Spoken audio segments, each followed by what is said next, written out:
Justice Chaudhary Pratap Kesari मिश्र स्मृति रे शोक सभा। कटक कैंटोनमेंट स्थित हाईकोर्ट गेस्ट हाउस रे जस्टिस चौधरी प्रताप केसरी मिश्र को एकादश एक स्मृतिचारण सभा अनुष्ठित हो जाइए। उक्त कार्यक्रम में बुद्धिजीवी, समाजसेवी, डाक्तर, इंजीनियर, वकिल, नेता, मंत्री, पुलिस प्रशासक ठारू आरंभ कर साधारण जनता उपस्थित हुई न्यायमूर्ति स्वर्गीय प्रताप केसरी चौधरी को मन पकाई तैलचित्र में पुष्पमालार्पण करते। मंत्री शशिभूषण बेहेरा, कटकर सांसद भर्तृहरि महताब, सीएमसी मेयर श्रीजुक्त सुभाष चंद्र सिंह, बाराभट्टी कटक विधायिका सोफिया फिरदौस, कांग्रेस नेता श्रीजुक्त निरंजन पट्टनायक, श्रीजुक्त प्रफुल्ल खड़ाई, ललाटेन्दु बड्रू, अभिनेता श्रीतम दास प्रमुख उपस्थित हुई कार्यक्रम को व्यापक भाव में आगे नहीं। स्वर्गीय चौधरी प्रताप मिश्र जने केवल विचारक नथिले, से जने समाज संस्कारक नीतिवान व्यक्तित्व थे। कटक सहर उन्नति बहु विप्लव में परोक्ष सामिल होते। एणु कटक तथा समग्र राज्य एवं राज्य बाहर समग्र विश्व में से स्मरण हो रहे। चौधरी प्रताप मिश्र एकादश आमको सब स्मृतिचारण करने एकाठी होबार सुजोग लाभ होती। मुझे आनंदित वियोग मु तो मर्माहत, मु तो दुखित। आमे बंधु थिलु, संग थिलु छात्र जीवन 64 मिसा छात्र आंदोलन हला बेले आमे संघ की सब नेतृत्व नौलु। सारा ओडिशार विभिन्न अंचल गस्त करिकी छात्र संगठन करिकी दुर्बार छात्र आंदोलन करिथिलु। से समर शासन विरुद्ध रे, सरकार विरुद्ध रे।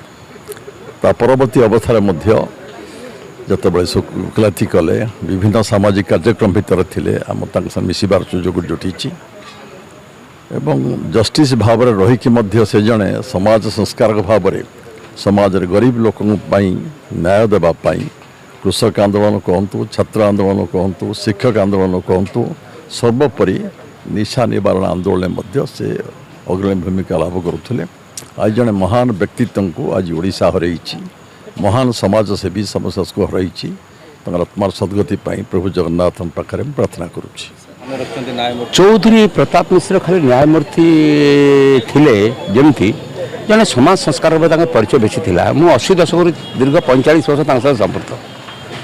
मद विरोधी आंदोलन कथा कह जाऊ, कटक डेभलपमेंट कथा कह जाऊ, जिते सामाजिक संस्कार आंदोलन होती से निजे धारणा बसंती, निजे प्रेरणा दियंती। जुडिशियल लेवल जज जो समय हेले रिटायरमेंट कलापर भी से भूमिका से पालन कर आसते। ये व्यक्तित्व विरल चौधरी प्रताप मिश्र कटक पाई एक जहाँ कहती एपरी एक व्यक्तित्व, निरा व्यक्तित्व जहाँ को सबुदिन समस्त मन रखिए।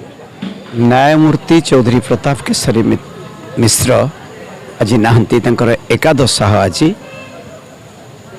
आज एकादश केवल एतिकी जो चिंताधारा, जो आदर्श, जो जनसाधारण प्रति जो न्याय दबारे जो चिंताधारा जने अन्य प्रतिभा से जने निष्ठापर सचोट व्यक्तित्व से थे। जेहेतु महांगा निजर घर हूँ महांगा, जो मातृपिता महात्मा गांधी गोटे रात्रि मध्य यापन करते। भावुँ महात्मा गांधी जो चिंताधारा चिंताधारा से सामिल थे। न्यायमूर्ति चौधरी प्रताप केसरी मिश्र एक नियारा व्यक्तित्व। न्यायमूर्तिर जो बंधन आकट थाए ता भितर से रहिबा लोक नुह किंबा न्यायालयर गारिमा को भंग करके से सामाजिक जीवन सहित जोड़ी होनथिले, आंदोलन सहित जोड़ी। किंतु सबू आंदोलन लोक जनहितकारी आंदोलन, जोटा साधारण गरीब लोकर आंदोलन, साधारण ओडिशार मनीषर आंदोलन, से छात्र आंदोलन ठू तंकर ये व्यक्तित्व रही। जो माने छात्र आंदोलन सहित रही, मदमुक्ति आंदोलन सहित रही, जो माने चाषी मृत्यु विरोध में आंदोलन करिसेंती, जिते जन आंदोलन प्राय है न्यायमूर्ति चौधरी प्रताप मिश्र तादिरे तांकर सहयोग केवल न थाए एवं से जो माने आगुआ थांती जो आंदोलन रे सेमानक प्रति तंकर परामर्श सबुबेले रही थाए वियोग जहाँ सत्य ताको हमको मानिया को पड़ो निश्चित भाव में कटक ओडिशा जड़े मुरबी जड़े परामर्शदाता को हरई 34 मसीह महात्मा गांधी हरिजन पदयात्रा समय जो संस्कारमूलक कार्यक्रम ओडिशा रे ग्रहण करा सेतबेले धरा चौधरी परिवार एक प्रमुख भूमिका ग्रहण करते सालेपुर महिला से दृष्टि में कहि से शेष जीवन पर्यंत से प्रकार समाज सेवा कार्य संस्कारमूलक कार्य केवल निवृत्ति आउ गोटे कथा आज मध्यम स्मरण को बर्तमान आसूँ ये चंडी मंदिर में बलि प्रथा विरोध में जो आंदोलन को कराइला से आगधाड़ी बलि प्रथा अनेक कार्य से निजी सामिल कर समाज उन्नति समर्पित कर कटकरू दामोदर बेउरांक रिपोर्ट भारत न्यूज।